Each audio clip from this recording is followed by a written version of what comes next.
How is Kobo different now from when you were little?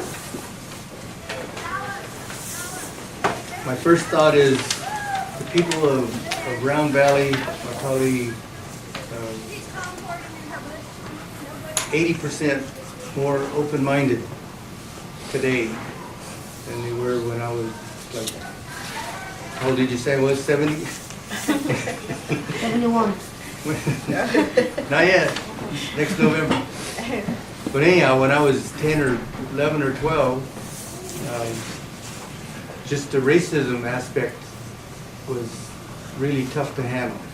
Like going into the stores and experiencing how people would look at you because you were different and act like they didn't want you in the store, or made you feel like you were going to steal something.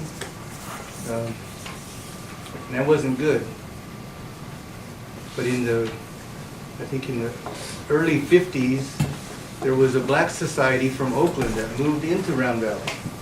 And they came to buy timber in the mountains and had two of their own sawmills, one way out by the North Fork and one right back up here at the end of the airport, back up that creek there. There was another sawmill there.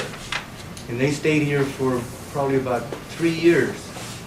And I think the Whiteskins kind of relaxed their racism against the Redskins, and they concentrated their wrath on the Blackskins for all those years. And they just treated the blacks so terrible that the black people wouldn't even go into the stores. And at that time, where the gas station was, there was a store there with one gas pump in front of it. And then back up the street, there was another gas station where the towing place is, another gas station where the Shell station is. And then there were two stores right catty-corner from that Shell station. And another store halfway through town, just past where the North Fork Cafe is. So, I mean, there were a lot of stores to shop in, but you know, the black people just got so terribly treated that they had, like, we had a lot of black friends because my dad worked in the woods with the black workers, and you know, we were all your size, and it didn't matter to me what color the person was. We had a lot of fun playing in the creek and throwing rocks at one another or chasing fish in the creek, you know? But it was all fun and games. But finally, the elder people in the black society, they just gave it up. They finished logging the trees that they bought from the tribe and moved back from Oakland. And then after that, there was, after 1954 and 55, what was called the beatnik generation came along, and a lot of young people started growing long hair. The boys started growing longer hair than most of the girls in the schools, and then the so-called dominant white society were putting down all the kids. They didn't want them to come to school because their hair was too long. You know, so students your age with extra long hair had to suffer through that kind of discrimination. And then after what was called I called the people the counterculture, young people. They were against the culture where they lived in the cities. And I know Bev could probably attest to how people get treated in the cities, because she and her family lived in San Diego for a lot of years, where there's people all over the hillside like a giant anthill, you know. And some of them are good, some of them are bad. But a lot of the young people wanted to run away from that so-called maddening crowd, and a lot of them were from rich parents, and their parents became ashamed of them because they had long hair and they started getting into dope and acting out, so the parents were ashamed of them and gave them money and said, go someplace else. You know? So in the 60s and 70s, a lot of people came to our area here in Round Valley. But what I liked about them most of all was that they were open-minded. They didn't feel like they were going to discriminate against anyone. They just wanted to get along and live in peace together. And so that's probably the biggest change that I witnessed over 50 or 60 years of living here in Round Valley. And hopefully that'll continue, that all of you will stay open-minded and don't believe rumors and gossip that you hear until you hear the story several times from different places, and then you can evaluate what is the truth. Don't just react to someone's first statement to you like, I just heard that somebody said such and such about you. Don't believe it, because they may just be trying to incite you into a fight with someone. So try not to believe rumors and gossip. Okay, are we ready for number 14? And it's probably, to me, when I came across this question, I thought, well, that's the one that's most important to me at my age, to talk to younger people and to talk to the whole world, if I could, if I were Nelson Mandela or something like that, or the Dalai Lama, where worldwide people would listen to. I would definitely be saying, the philosophy or the way of life of the first American needs to be learned and paid attention to so that we can, in fact, save this earth.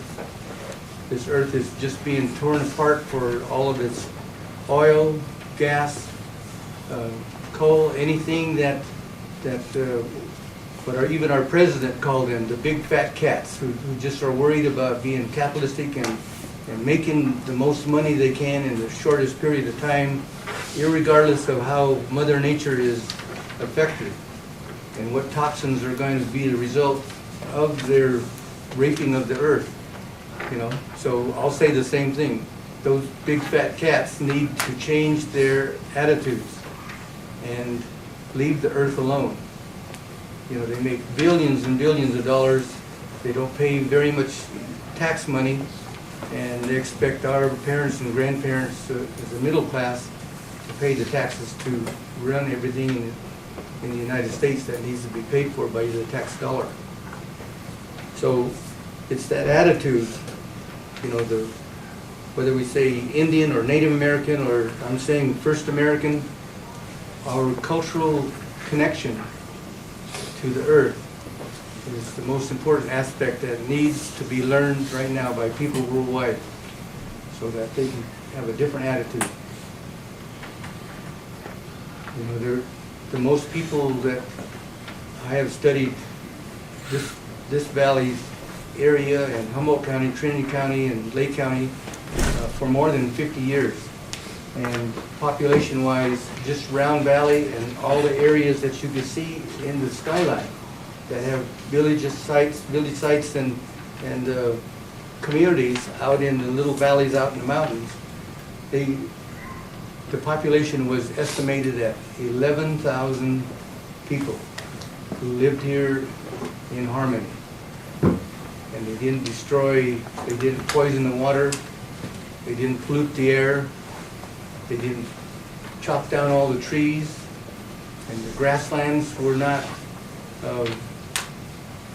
there was no agriculture per se, so they just let the wild animals feed and graze wherever they would, so there was no overgrazing.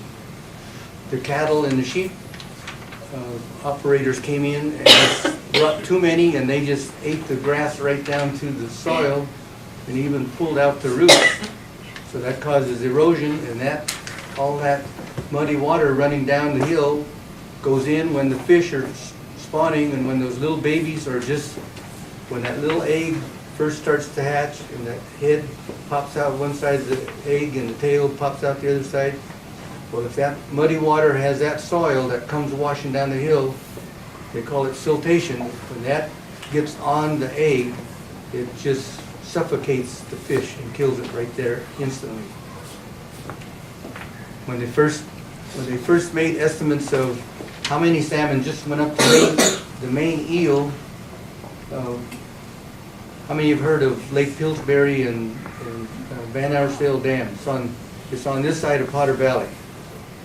The first estimates of just the king salmon run in November and December that I have read there were over 800,000 fish that they counted going up just in that one branch. And at that time, they didn't count the fish coming up to the Middle Fork, and they didn't count the fish going up the North Fork. So you can imagine how many fish were in the whole Eel River system. And the Eel River system surrounds this entire Round Valley. So like we are the heart of, you know, one of the most magnificent rivers in the whole western United States. And it's the only river that ends up running north, goes into the ocean by Fortuna, just south of Eureka. And the fishing practices by the tribal people, I know tribal people got blamed for catching all the fish, but it wasn't tribal people. When tribal people were here and no one else was here, that before the invasion, the fish count was actually increasing year by year, on the increase. But fishing practice, even with hook and line, that system is designed to catch the strong and the weak survive. Opposite of what I mentioned about the original tribal traditional methods of fishing, because when you throw the line in with hook and it's got bait on it, guess which fish is going to get there first? You know, the biggest one and the fastest one. So there goes the best genetics in the fish gets pulled out of the river and taken home. So we need to change those practices too.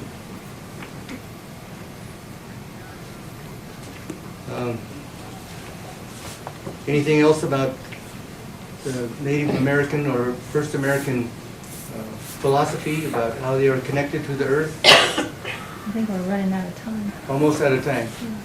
Let me encourage you to read from Chief Seattle. Write his name down. He was from Washington. In fact, the city Seattle was named after Chief Seattle, one of the greatest spiritual leaders in the whole Western Hemisphere, for being visionary. And someday we'll probably try to get a movie for you called Ernie, and you can see that too, and incorporate some of his philosophy. He's a great person, a great spiritual leader. It's like God created a lot of spiritual leaders throughout, you know, thousands and thousands of years to help people have good morals and values and live together in peace and harmony and respect the earth. Chief Seattle was one of them.